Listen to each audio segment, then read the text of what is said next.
Season 2. Ketika pagi sudah tiba, malam pun berlalu pergi, jangan menganggap kita sudah hebat, ketika kain kafan akan menjadi teman kita selamanya. Bab 79. Om Presdir terpikat gadis miskin. 1 bulan kemudian, tengah dilakukannya event penghargaan di mana dihadiri oleh orang-orang penting dalam kewirausahaan. Termasuk Arya yang memboyong semua keluarganya menghadiri acara ini, dan mereka duduk di barisan terdepan bersama dengan pemilik event. Berbeda dengan tamu lain yang duduk di belakang mereka. Acara pun dimulai, dan kata sambutan dari Bapak Haris selaku founder dimulai. Arya terbelalak saat Bapak Haris menyebut nama dan memanggil Arya naik ke atas podium untuk memberikan kata sambutan sebagai donatur sekaligus ingin memberikan penghargaan spesial padanya. Semua keluarga yang hadir menatap Arya dengan bangga, mereka tersenyum merekah lebar. Arya terlihat gagah berjalan dengan mantap dan percaya diri naik ke atas panggung podium membuat tamu yang lain terpesona akan ketampanannya. Saat sampai, Lah memberikan kata sambutan. Dini tersenyum manis dan menitikkan air mata. Bagaimana tidak bangga hari ini, pria yang sedang berdiri di depan podium dan memberikan kata sambutan adalah suami yang sangat mencintai dirinya. Ia tengah duduk menatap suaminya dengan bangga. Dulu Arya tidak begitu peduli akan status istri yang tidak diketahui masyarakat. Namun kali ini Dini merasakan manisnya menjadi seorang istri dari CEO yang hebat. Tak pernah sekalipun dulu ia menghadiri event atau acara yang dilakukan sesama teman CEO yang meminta istri untuk menghadirinya. Ia hanya diam di rumah sembari meratapi siksaannya. Siapa sangka pria angkuh dan kejam akan hadir dalam hidup Dini dan memberikan sejuta pelajaran. Menikah dengan Arya awal dari sebuah kesalahan. Tanpa direncanakan ia pun harus menikah tanpa cinta melalui perjodohan. Dini sendiri pernah dimadu oleh Arya dan itu bukanlah sebuah pilihan. Dini menerima semua itu dan menganggap pernikahannya adalah sebuah takdir. Kini seolah takdir telah membalikkan keadaannya, Arya yang dulu membencinya karena sebuah kesalahpahaman dan balas dendam, kini sangat mencintai dan menyayangi dirinya. Bahkan ia telah mendapat buah cinta dari Arya yang satu lainnya sedang ia kandung. Dini terhenyak saat suara Arya memanggil namanya untuk naik ke atas podium. Gemuruh tepukan tangan terdengar di dalam ruangan itu. Ia menoleh ke samping, seorang founder tersenyum dan mempersilakan Dini untuk naik ke atas podium. Ia beranjak dari duduknya dan berjalan ke arah podium, menaiki satu persatu anak tangga yang hanya 6 susun. Siapa sangka Arya terlihat sangat romantis di depan semua orang, ia berjalan untuk menjemput Dini menjulurkan telapak tangan dan langsung diterima oleh istrinya. Gemuruh tepuk tangan dan sorak-sorai riuh kesenangan terdengar melihat keromantisan mereka. Arya meraih tangan Dini dan merangkulnya menjadi lebih mendekat. Dialah Dini Syahera Amalia, istri sekaligus penyemangat hidupku. Ucap Arya, suara tepukan tangan bergemuruh kembali. Penghargaan saya kali ini akan diberikan pada istriku tercinta. Seorang istri adalah mereka yang tidak hanya sekedar menjadi istri, tapi juga mampu menjadi kekasih sekaligus sahabat suaminya. Ia pantas mendapatkan penghargaan ini karena kesuksesan setiap pria. Ada seorang wanita di belakang yang selalu mendukung setiap langkah yang diambil. Istriku mungkin tidak sempurna, tapi dia sangat sempurna di mataku. Kau bagian dari diriku yang selalu aku butuhkan. Hari ini, kemarin, dan seterusnya, aku akan selalu bahagia dan berterima kasih kepadamu. Kau adalah sumber kebahagiaanku. Ucap Arya menyentuh hati menatap manik istrinya sangat dalam. Pidato Arya mendapatkan sambutan hangat dari para tamu yang datang. Dini berkaca-kaca dan menahan tangis hingga pada akhirnya bulir air bening turun menelusuri pipi. Dengan cepat Arya menghapus air mata istri dan mengecup keningnya. Sepasang suami istri itu pun turun berpegangan tangan dari podium dan kembali duduk di kursi mereka. Perhelatan acara yang lain satu persatu dimulai hingga berada di penghujung acara selesai. Seorang pria memakai kacamata hitam, stylenya sungguh keren, ia tersenyum manis di bibirnya. Ia berjalan menghampiri seseorang dan berpelukan bersama untuk mengungkapkan rasa bahagia atas kehebatan temannya. Selamat Tuan Arya. Kau sangat hebat dan pantas mendapatkan penghargaan itu. Ujar Zain yang datang. Hai Dr. Dini, kau tambah cantik saja. Puji Zain. Kau ada di sini Tuan Zain. Sudah lama kita tidak bertemu. Kata Dini. Kau tahu Dr. Dini, saya sangat kehilangan sosok dirimu yang lembut dan baik, setelah saya mengetahui ternyata kau adalah istri dari Tuan Arya, itu sangat mengejutkan bagiku. Awalnya saya sempat tidak percaya jika Tuan Arya memiliki istri secantik dirimu. Dan ternyata benar. Terima kasih atas kedatangan Tuan. Kedatangan kali ini membuat Anda sangat terkejut. Dini tersenyum semringah. Benar. Saya tidak percaya jika kau adalah istri Tuan kerja samaku. Oh iya, perkenalkan ini adalah ayah dan ibuku yang datang dari Swiss. Maaf membawa mereka bersamaku. Ujar Zain memperkenalkan. Tidak masalah. Senang bisa bertemu dengan kalian Tuan dan Nyonya. Pungkas Dini tersenyum ramah pada ayah dan ibu Zain. Respon kedua orang tua Zain pun sangat dingin. Mereka hanya mengukir senyum kecut seolah tidak suka melihat Dini dan keluarga lainnya. Anda Arya Pratama itu, ya. Ucap ayah Zain yang bernama Antonio itu menghampiri Arya lebih dekat. Benar. Anda mengetahui nama saya pasti Zain telah memperkenalkan saya pada Anda. Balas Arya. Tidak. Zain tidak pernah menceritakan apapun pada ayahnya, saya baru saja datang ke Indonesia dan tidak tahu banyak pemuka tokoh siapa saja yang ada di sini. Tapi siapa yang tidak mengenali Anda, semua mengenai kehebatanmu sebagai CEO dan perusahaan yang mengudara terdengar ke telinga kami. Saya senang ternyata Zain menjalin kerja sama dengan perusahaan milik Anda. Saya juga senang bisa bertemu dengan Arya yang selalu dibicarakan mulut ke mulut. Ucap Antonio. Arya hanya membungkukkan badannya sebagai ucapan terima kasih. Dengar-dengar Anda memiliki istri yang cantik jelita, dan baru saja dinikahi setelah kalian berdua mengalami berbagai macam rintangan. Kalian kembali bersama pun membuat adik Anda kehilangan nyawanya. Kasus ini sangat sulit lantaran ternyata ia mencintai istri Anda semacam cinta segitiga.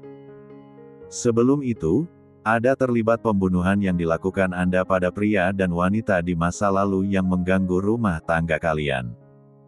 Pungkas Pak Antonio seolah sengaja untuk menyindir dan menusuk. Arya dan Dini pun saling bertukar pandangan. Tak ada yang mengerti bahasa kalbu antara mereka selain bingung kenapa ayah Zain yang baru datang mengetahui informasi tentang mereka. Ayah, aku tidak menyangka ayah bisa mengenali Tuan Arya sejauh ini. Padahal aku pikir mengenalnya saja tidak.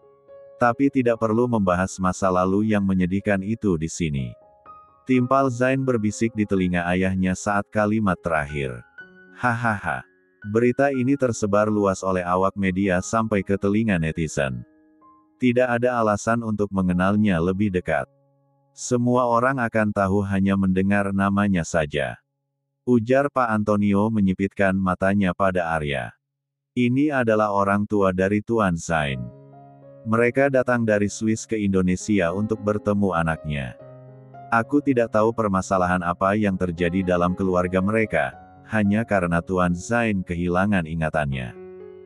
Aku harap mereka adalah orang terdekat yang tulus menjadi orang tua. Gumam Dini menilai kedua orang tua Zain dengan seksama dan saat melihatnya terasa memiliki sisi lain yang berbeda. Siapa dia? Baru saja datang dia sudah tahu banyak apa yang terjadi selama ini dan kali ini dia membahas Rico dan Valeri terbunuh di tanganku. Dia seperti mafia yang mengintai pembunuhan dan tahu sisi informasi orang yang berbuat kejahatan itu untuk diajak bekerja sama. Gumam Arya heran dan menelisik wajah Pak Antonio. Bab 80. Di rumah Zain. Sebaiknya kau segera kembali ke Swiss. Kau tidak perlu berlama-lama di sini jika pekerjaanmu sudah selesai. Gema bicara orang tua pada anaknya. Tapi sepertinya pekerjaanku belum selesai ayah. Jawab Zain. Belum selesai bagaimana? Apakah ada kerja sama dilakukan sampai kau sendiri tidak bisa memutuskan kapan bisa selesai lalu kau pulang? Ejek Pak Antonio. Tapi aku benar-benar tidak bisa meninggalkan negara ini. Aku terlalu nyaman berada di sini. Ungkap Zain. Sampai kapan? Sampai kau bisa menjadi keluarga dari mereka. Akhir-akhir ini ayah lihat kau sangat dekat dengan putri bungsu Pratama itu. Kalian sering menghabiskan waktu bersama dan ayah lihat kau seperti menyukainya. Ujar Pak Antonio. Apa yang ayah katakan? Kedekatanku dengannya hanya sebagai teman, aku dekat dengannya sudah terjalin saat kakaknya meninggal, tak lebih hanya untuk menghibur dia. Alasan? Kau sampai lupa pada kami hingga tidak ingat di mana kau tinggal. Seharusnya dari dulu saat pekerjaanmu selesai kau harus segera kembali. Apa yang membuat ayah ingin agar aku segera kembali ke Swiss? Tanya Zain. Kau harus ingat ini baik-baik. Ayah tidak suka jika kau dekat dengan keluarga mereka.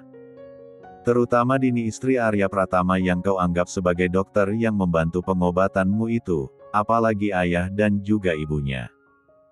Jika kau ingin sembuh, ayah juga bisa meminta dokter kenalan untuk membantumu. Kecam Pak Antonio. Kenapa? Setiap tindakan pasti ada alasan. Kenapa ayah melarangku? Mereka orang baik, dan tidak akan mungkin berbuat macam-macam padaku. Apalagi dokter Dini dialah orang yang mengetahui apa penyebab aku bisa kehilangan ingatanku, dan dia juga mencoba memberikanku pengobatan. Kata Zain. Itu masalahnya. Ayah tidak ingin kau dekat dengan dia. Ujar Pak Antonio khawatir. Jadi, ayah tidak ingin aku sembuh. Jika aku sembuh, aku bisa mengingat segalanya. Aku juga akan mengingat kenangan masa kecil bersama ayah. Ujar Zain terlihat sedih. Pak Antonio terlihat menghembuskan napas berat. Ia menatap Zain, dan memegang kedua bahu menatap putranya sangat lekat. Ayah, tolong jelaskan padaku. Ayah juga baru bertemu dan mengenal mereka. Tapi pernyataan ayah kemarin pada Tuan Arya, ayah seolah tahu banyak mengenai dirinya. Apakah ketika di Swiss ayah diam-diam menjadi detektif? Pak Antonio hanya terdiam dan ia berpikir keras. Zain, kau adalah putraku satu-satunya. Ibumu pasti akan sedih jika kau pergi meninggalkan dia. Ayah hanya menyelamatkanmu dari orang-orang yang akan membuat keluarga kita hancur. Ucap Pak Antonio yang membingungkan Zain. Zain mengerutkan dahinya. Ia bingung tidak mengerti apa yang dikatakan ayahnya. Apa arti dari pernyataan itu? Apa maksud dari menyelamatkan keluarga kita? Jelaskan dengan rinci apa masalah ayah dengan mereka. Apa ayah sudah lama mengenal dan berhubungan dengan mereka? Apa ini berkaitan dengan masa lalu ayah? Tanya Zain menelisik. Jika kau masih ingin tinggal di sini, terserah saja. Pastinya ayah dan ibu akan tinggal di sini bersamamu sampai kau ikut pulang bersama kami. Ucap Pak Antonio tidak menjawab pernyataan Zain dan malah pergi meninggalkannya. Zain kebingungan. Ia beranggapan jika sepertinya ayahnya itu memiliki kaitan masa lalu bersama keluarga Dini. Dari kemarin ia memang melihat raut wajah ayahnya yang menatap tidak suka ke arah Dini, ibu dan ayahnya. Zain, ayah dan ibunya sama-sama orang Indonesia yang beremigrasi ke negara Swiss. Di rumah Arya. Arya tengah mengupayakan mangga untuk Dini yang katanya sedang mengidam dan meminta mangga. Ia menjaga ibu hamil itu dengan sangat baik. Apapun yang istrinya minta ia akan menuruti semua keinginannya. Berikan. Biarkan aku yang mengupasnya untukmu.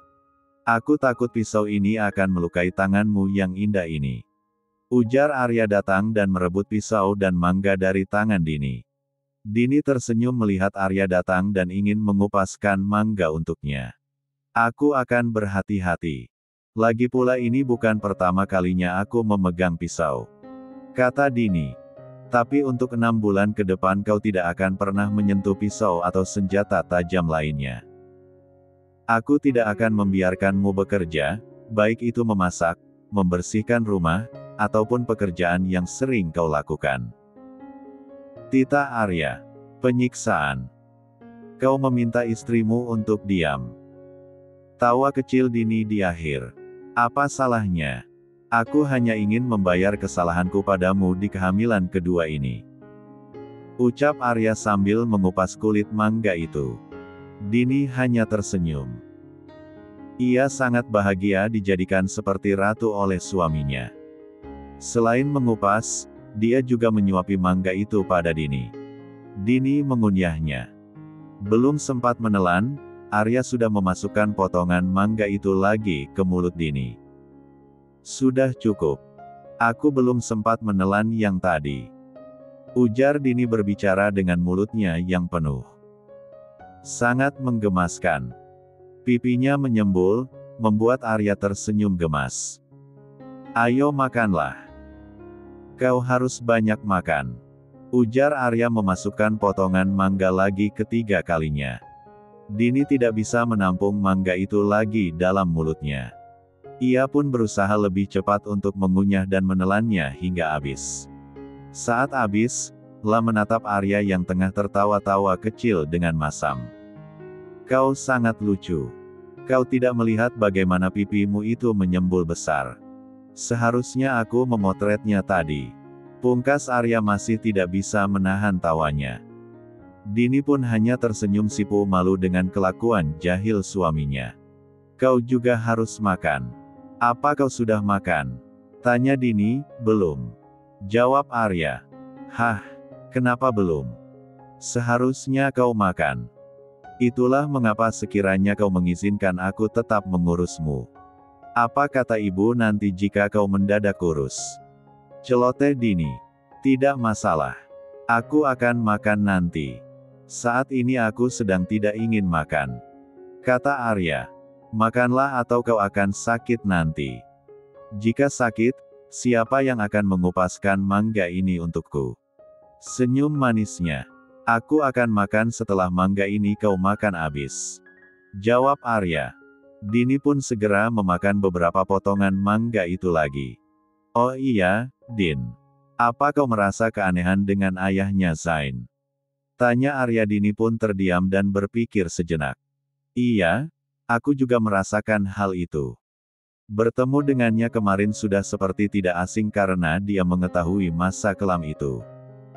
Aku yakin sepertinya bukan hanya itu saja yang diketahui ayahnya Zain, balas Dini. Aku juga heran kenapa bisa dia mengetahui kematian Rico dan Valeri.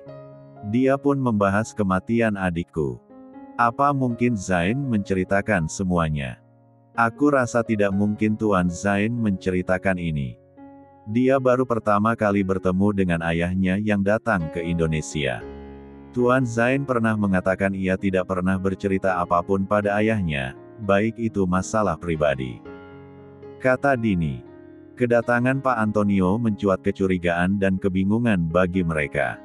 Ini masalah yang sulit melihat orang yang baru mereka kenal sudah mengetahui banyak hal tentang mereka. Apakah Pak Antonio seorang detektif yang mengintai siapa saja atau peramal yang bisa menerawang seseorang? Aku tidak percaya pada peramal di dunia ini.